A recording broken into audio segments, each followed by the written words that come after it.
All right, so I bought the world's cheapest Porsche. And no, it's not this one. But it is this one.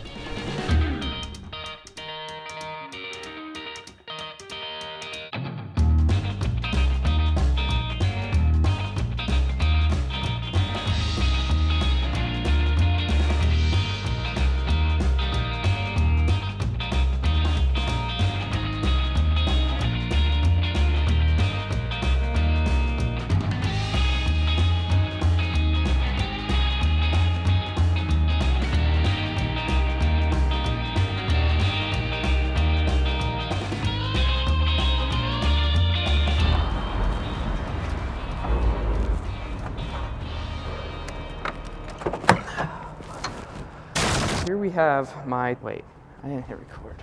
Here we have my 2001 Porsche Boxster. I bought it for one purpose, which was to drive down Highway 1. I've always wanted to drive down the California coast in a sports car, so I thought, what better car than a Porsche? Because not only is it a convertible, it's a Porsche, which turns out is pretty much the only cool part about it. However, it was cheap, and I thought, why not? Right away, it had some issues. The rear brakes didn't, the rear e-brake in the back didn't work. The speakers were just trash. The hood didn't really close right. Oh, and I had a headlight out. This car is a 2.7 liter flat six. The motor's in the back, which is cool because that's just cool. Now, I've always wanted to drive down Highway 1 in a sports car. That was the main purpose of me buying this. I brought my friend along, who I have known for most of my life. So we left from Salt Lake City, drove from Salt Lake City to northern Idaho. So the road trip was like the first actual test where I like continuously drove it for a lot of miles.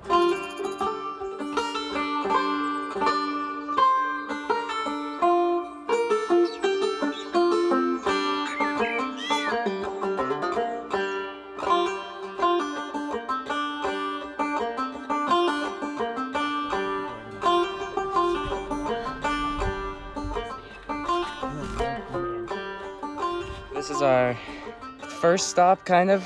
Now we're going south after this, but first we're gonna go over to Washington, and then we're gonna go south. So here it's cold. There's snow in the mountains. As you can see, there's snow up here, but otherwise it's still fairly warm. We just passed this bridge, and we're like, let's climb it. And it doesn't look very steep here. Okay, but actually, is it cold look at up here? I this. feel like it's colder.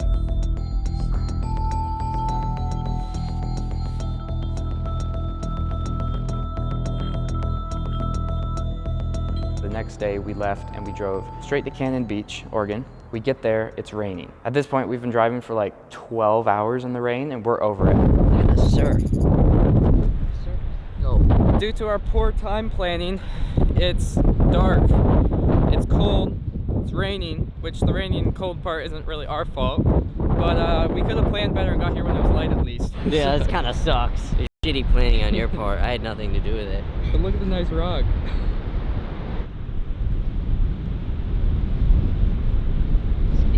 Let's go. It's time to go. If we're being real, I think it could have been super nice. We just got it at a bad time. We drive from Cannon Beach south a little bit, we get a hotel.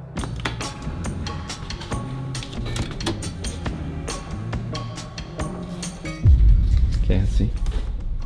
Take it out. Bro, Don't touch it. We're just trying to get into some random cruising. Wait, 409, right here. I call it bed.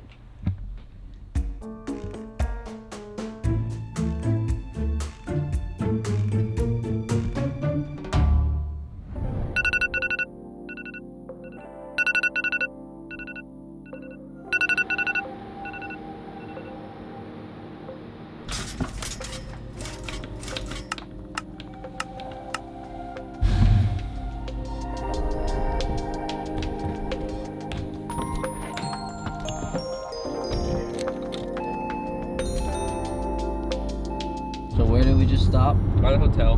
The hotel was pretty average. It was the most expensive one in the area, and then they informed me once I got there that it did not have any breakfast. We wake up the next morning. It freaking rained so hard, my windshield wipers were brand new, and they were just squeaking by like day 2. Anyways, so we get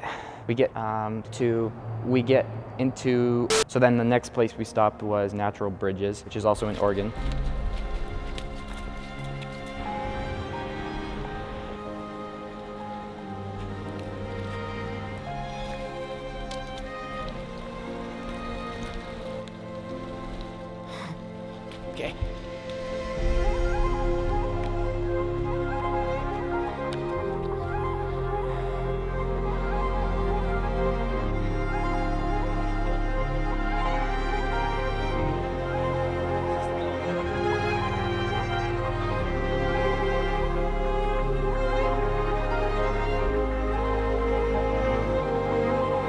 That right there is one of the benefits of traveling with two people, because a lot of times you hear everybody like, oh, let's get this big group together and go on a trip. But honestly, it's so much better to have just two of you, because you can just stop at random little things like that, and you don't have like one person being like, oh, I do want to go hike that, and the other person's like, no, I don't, and then the other person wants to keep driving, and everybody has a different wish. We've been here for probably 15 minutes, and now we're leaving. Yeah, I highly recommend more people just go on a trip with their best friend or something, because it works way better. Then we drive from there south more, and we get into California.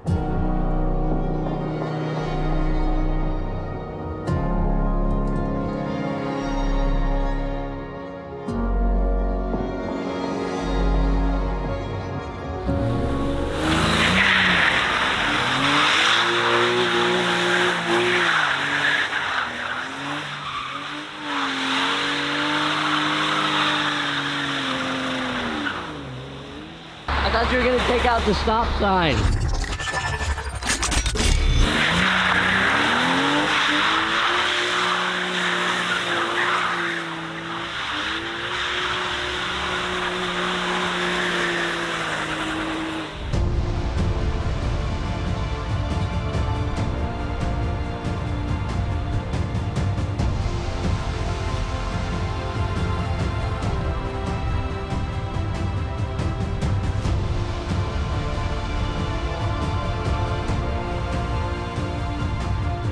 I dropped my favorite hat off the cliff, and it's like right there, but it's too gravelly to like climb down without falling into the water, which I don't really mind, but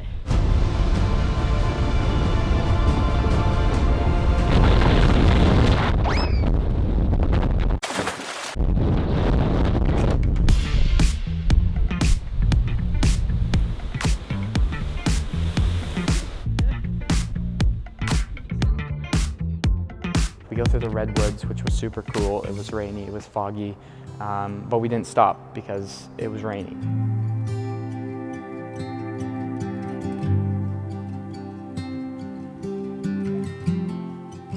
The funniest thing to me is people just see this car and they're like, oh, you have a Porsche? We'd be stopped in traffic and people would be looking over and be like, hey man, I love your car. There was this one guy and he's in a taxi and he's like, I love that car. Like, I just wish I could afford a car like that. And I was just like, yeah, bro, this car is worth less than your minivan. But either way, we get to San Francisco. One of the places we wanted to go was Lombard Street, which I think that's how you say it. I'm not sure. It's like this windy, famous street that I always wanted to drive down.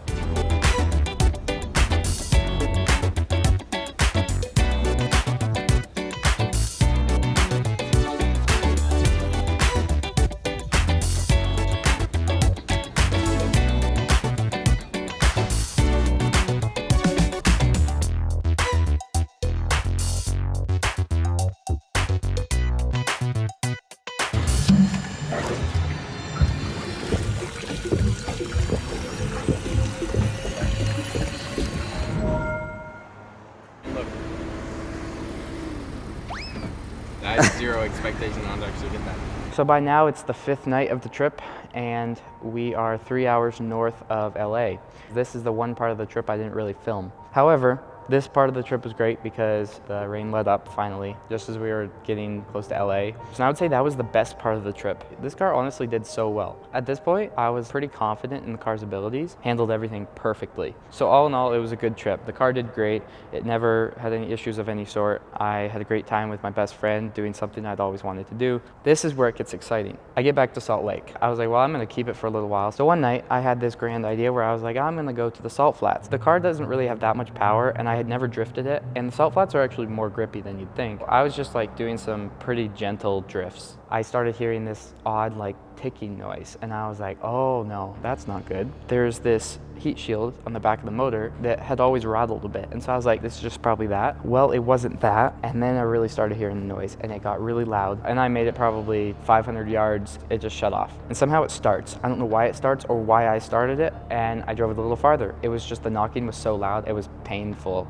Inside my soul was hurting a little bit, and you can't really get to the engine compartment unless you like put the top down and pull everything apart, and there's just steam and smoke and everything coming out of the motor, and at that point I thought it was on fire because there was so much smoke I couldn't see anything. And I called a friend. He was thrilled to come pick me up at 10 o'clock at night. What are we doing, Hans?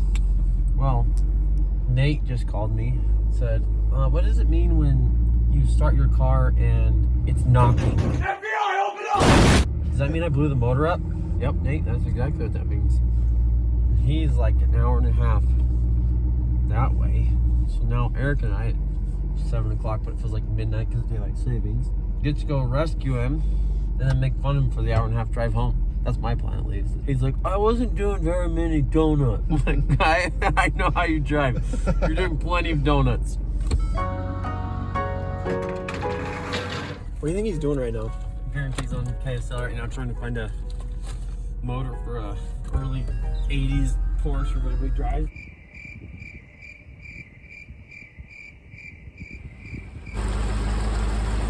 Worst part for Nate is he gets to wash this truck tomorrow, because the second you drive out here on this salt and the water, oh, it just ruins everything. Hey, you think the top's down? Well, it's not now that we're coming out here, but I guarantee it was earlier. Oh, Nate. Top's up. Oh, yes. Oh, yeah, she's gone. What's your analysis, Hans? She gone.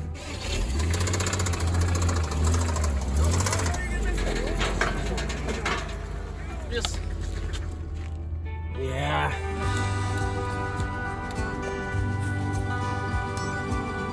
The other funny thing is, when I bought this, everyone was like, nah, you shouldn't buy that. That's gonna for sure blow up.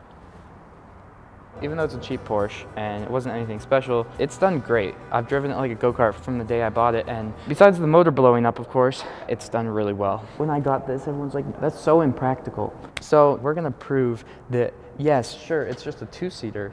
However, I'm still sure it can be pretty practical. So we're gonna prove that in a multitude of different ways. But that's for next video.